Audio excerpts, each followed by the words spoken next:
हादसे का शिकार हुआ था वो दरअसल होता कैसा है, ये वो पूरा क्रूज है। आप देखेंगे 2 चैम्बर होते हैं इसमें, एक ये कैबिन का तो होता है यानी कि जो निचला भाग है ये होता है, और दूसरा होता है इसके ऊपर यानी कि अपर डब जब होता है, यानी कि कहें कि थोड़ा खुला आनंद लेना चाहते हैं वो ऊपर का भाग लेते हैं। लेकिन दोनों के टिकट में काफ़ी अंतर है। जो जानें बची हैं वो जाने जो ऊपर थी, इसके आप ऊपर वाले हिस्से में थी, वो लोग तो सुरक्षित बाहर निकल आए। 5:25 पे हादसा हुआ, यानी कि 5:20 के लगभग यहाँ पर भगदड़ की स्थिति मच गई। जब बहुत तेजी से पूरी क्रूज हिलने लगी तो ये पूरा क्रूज जो है ऐसा पलटा। जो 15 लोग खुशनसीब, जो 15 लोग थे जो ऊपर थे, वो तो बच गए, लेकिन जो लोग कैबिन में फंस गए थे वो नहीं बच पाए, और उनके साथ वही हुआ जो शायद कोई नहीं सोच रहा था। बरगी प्रबंधन के पास जो है वो एमपीटी के पास 2 क्रूज थे। एक क्रूज हादसे का शिकार हो गया, दूसरा क्रूज ये है। सेम ये क्रूज है, क्योंकि मैं और दूसरी तस्वीर सबसे पहले मैं ये भी दिखा दूंगा जिस जगह पर ये हादसा है। आप देखेंगे वहां पर थोड़ा सा दूर जूम करके मैं दिखाना चाहूंगा कि वहां पर अभी भी सर्च अभियान यहाँ पर जारी है, और जिस तरह की स्थिति बनी हुई है, यानी कि 4 से 6 शव जो है अभी भी तलाश की जा रही है, जिनकी अभी तक कोई जानकारी नहीं मिली है। अब विशेष टीम जो है, जो मुंबई से आई टीम है, वो सर्च अभियान कर रही है, और दूसरी बात है कि गोताखोर और कैमरे के जरिए अब जो है शवों की तलाश की जाएगी, क्योंकि पानी के अंदर जो है इस तरह की टेक्नोलॉजी अपनाई जाती है।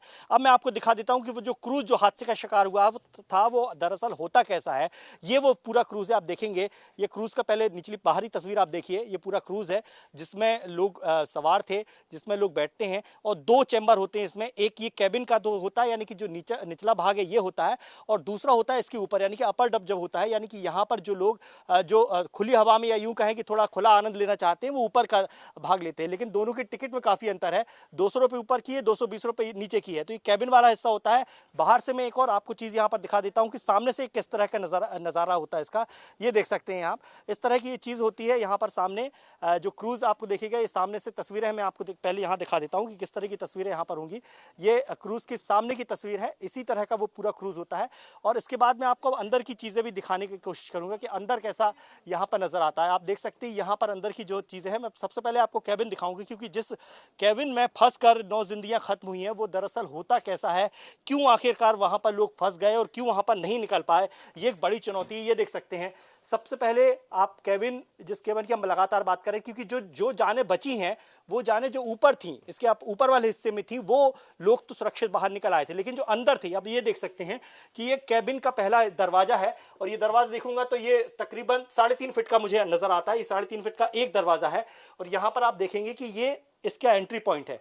इसके साथ साथ जब हम अंदर आते हैं तो ये पूरा कैबिन है। यहाँ पर आप कैबिन देखेंगे, यहाँ पर पंखे लगे हुए हैं, एसी यहाँ पर लगे हुए हैं, और एसी का चार्ज जो है वो एक्स्ट्रा लेते हैं, क्योंकि अंदर बैठकर जो है थोड़ा सा पानी के जहाज जैसी फीलिंग आए उसकी यहाँ पर कोशिश की जाती है। और ये क्रूज होता है, और ये कांच के ग्लास है। देखिए कल जब हम जो क्रूज दिखा रहे थे, जो पानी से जब बाहर आया, तो यही ग्लास जो है, यही कांच के जो खिड़कियां हैं ये टूट गई थी, और शायद कैबिन में जो लोग फंसे थे वो इससे बाहर चले गए, और अब उनकी तलाश यहाँ पर की जा रही है। और ये दूसरा दरवाजा आप देखेंगे, 2 दरवाजे होते हैं, ये लगभग 2 फीट का दरवाजा है, क्योंकि अगर इमरजेंसी जाए तो शायद इससे निकलना नामुमकिन होगा, क्योंकि जब भगदड़ की स्थिति बनती है तो फिर यहाँ से निकलना नामुमकिन हो जाएगा। तो ये बाहर का नज़ारा है, आप देखेंगे, इस तरफ देखेंगे कि इस दरवाजे से मैं बाहर आता हूँ तो ये क्रूज के फ्रंट पॉइंट पे आ गया मैं। अब इस फ्रंट पॉइंट पे जब आ गया हूँ तो यहाँ पर आप देखेंगे कि कैसी स्थिति यहाँ पर बनती है। ये देखिए इतना पोर्च है यहाँ पर जहाँ पर लोग घूमते हैं, या जब क्रूज चलता है तो सामने का नज़ारा देखने को मिलता है। और ये फिर एक 2 फीट का दरवाजा ये है, मतलब ये भी स्थिति ऐसी है। तो अमूमन होता क्या है कि जब भगदड़ मची होगी, या इस कैबिन की उस दौरान की मैं वो फीलिंग कोशिश कर रहा हूँ महसूस करने की कि क्या स्थिति बनी होगी। देखिए जब पानी का डामाडोल हुआ, जब ये पूरा क्रूज हिलने लगा, तब उमन हुआ क्या होगा। ये तो हालांकि बंधे हुए हैं इसके, लेकिन ये लगा दिए होंगे या फिर लग गए होंगे, क्योंकि जब बहुत तेजी से पूरा क्रूज हिलता है तो ऐसा रहता है कि सारी चीजें अपनी तितर बितर हो जाती। तो ये दरवाजे शायद बंद हो गए होंगे।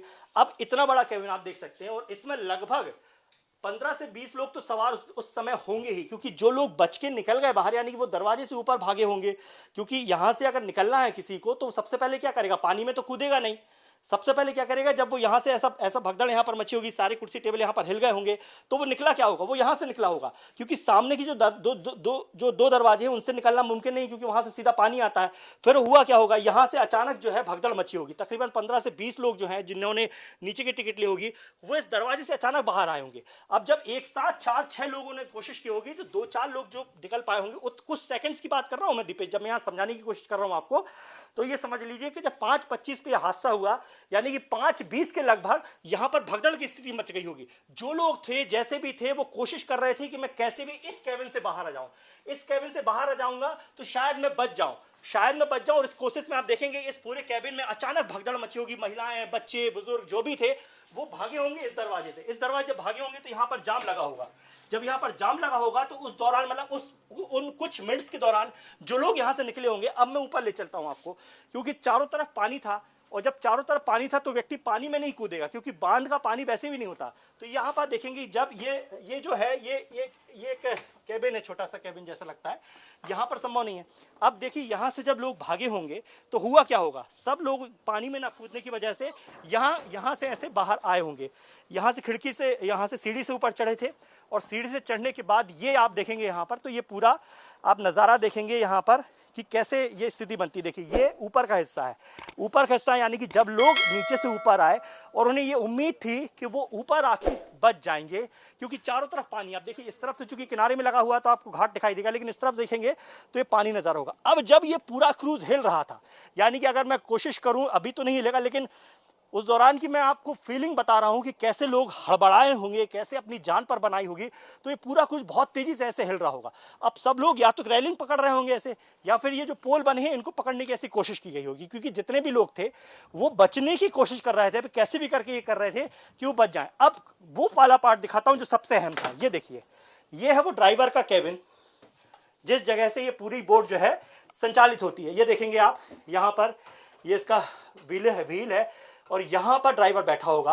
अब जो कल हमें रियाज सैयद जी ने बताया, जो रियाज सैयद जी वही व्यक्ति थे जो 4 घंटे इस क्रूज में फंसे रहे और उनके बाद उसे फाइनल निकाल लिया गया। लेकिन इस हादसे में उन्होंने अपनी पत्नी को खो दिया, अपनी समधन को खो दिया, और अपनी 11 साल के बच्चे के साथ वो बाहर निकल आए। हुआ क्या होगा कि लोगों ने जब ये हिलना शुरू हुआ या जब मौसम बदला तो यहाँ ड्राइवर से बोला होगा कि तुम वापस ले लो, तुम मत जाओ आगे, पानी बहुत तेजी से हिल रहा है, बारिश हो रही है, हवाएं हो सकती हैं तेज, आप बाहर आ जाओ। लेकिन नहीं, ड्राइवर का जो वीडियो सामने आया है वो यहीं का वीडियो हो। यहाँ पर वो भी बिना जैकेट के यहाँ पर बैठा था। और ये आप देखेंगे तस्वीर, ये आप तस्वीर देखेंगे, ये केबिन दीपेश, ये पूरा ऊपर का हिस्सा है, ये पलटा था। अब हुआ ये कि जब बहुत बहुत तेजी से पूरी क्रूज हिलने लगी तो ये पूरा क्रूज जो है ऐसा पलटा। और ये पूरा जैसे हमने देखा होगा, टाइटैनिक फिल्म देखी होगी, तो उसमें जब क्रूज पूरा अंदर पलट जाता है तो वो नीचे जाता है, और वैसे ही स्थिति जो है इस क्रूज में भी बनी होगी। अब हुआ ये कि जो लोग ऊपर थे, जो 15 लोग खुशनसीब, जो 15 लोग थे जो ऊपर थे, वो तो बच गए, क्योंकि उन्होंने जैसे तैसे शायद जैकेट पहन ली थी या फिर वहां पर कूदने लगे थे, क्योंकि इस दौरान वो जो पुल आप देखेंगे वहां पर इंटेक के कर्मचारी थे वो आ गए थे और उन्होंने यहाँ पर उन लोगों को बचा लिया। यानी कि जो 15 लोग थे उनमें से तो वो लोग बच गए, लेकिन जो लोग कैबिन में फंस गए थे दीपेश, वो नहीं बच पाए। और उनके साथ वही हुआ जो शायद कोई नहीं सोच रहा था। कैबिन पलट जाता, क्रूज पलट जाता, लोग सुरक्षित बाहर निकल आते तो शायद हम इतनी चर्चा नहीं करते, लापरवाही जरूर होती। लेकिन वो जो कैबिन में फंस गए थे, वो कैबिन जो है उनके लिए मौत का कैबिन बन गया। खुली हवा में आ जाते तो शायद उम्मीद थी कि बच जाते, लेकिन कैबिन में भगदड़ मच गई। क्रूज चलना यानी कि समुद्र में केवल जहाज नहीं, पानी में भी चलने वाला क्रूज होता है।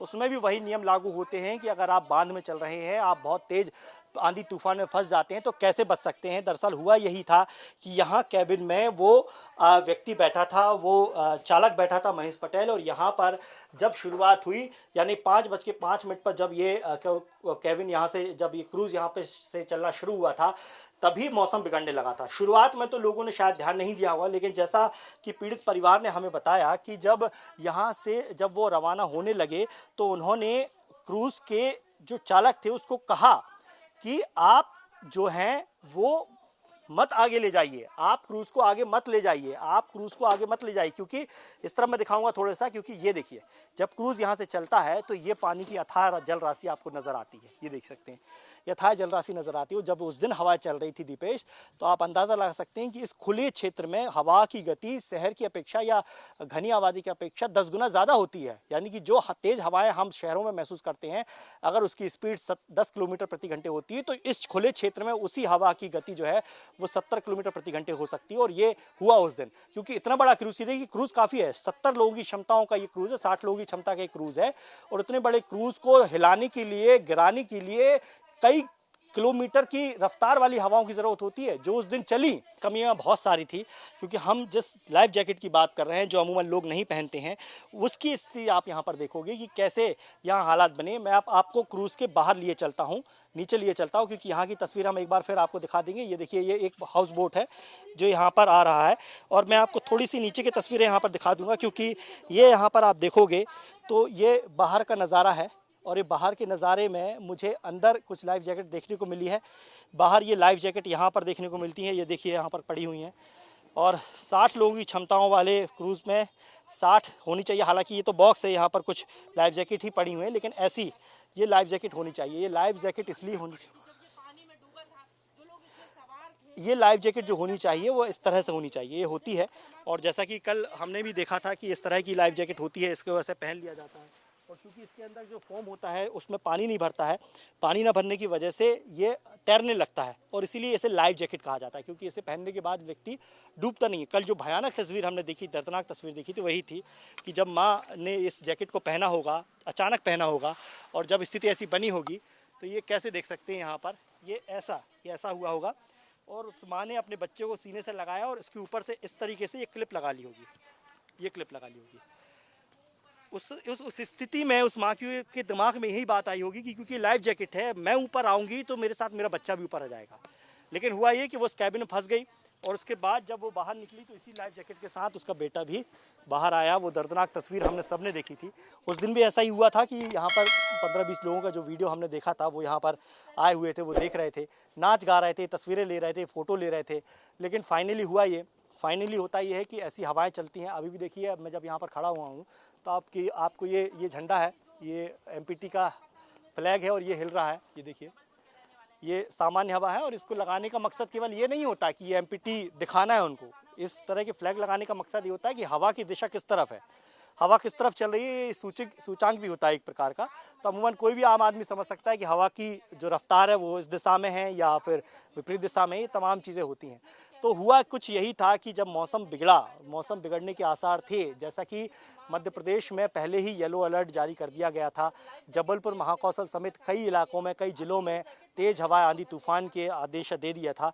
और जब इस तरह के संदेश आते, इस तरह के मौसम विभाग का अलर्ट आता है दीपेश, तो बड़े बड़े जहाज भी अपने सफ़र को टाल देते हैं।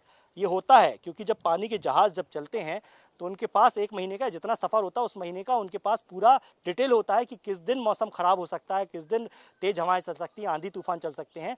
तो उस दिन का वो उतने दिन का शेड्यूल टाल देते हैं, उस दिन वो सफ़र नहीं करते हैं।